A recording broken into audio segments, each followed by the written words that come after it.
Previously, we've talked about constant variables and constant pass-by-reference parameters. Now that we've covered classes, there are more ways we can use the const keyword. We can make member functions of a class const in order to ensure that member variables are not changed. We can also return references from functions, and in some cases we may want to return a const reference. We might also want to create a pointer to some address, but ensure the value at that address cannot change.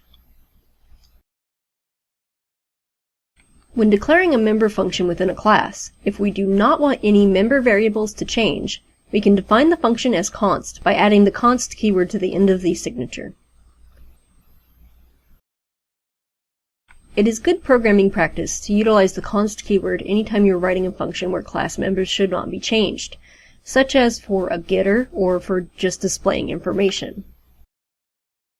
With some functions, you may want to return a reference to an item. However, while you may want to allow access to the item by returning a reference to it, you might not want anything externally to actually change the value. You can return a const variable from a function. By returning something as a const reference, we can ensure that the compiler will throw an error if we try to modify that referenced item.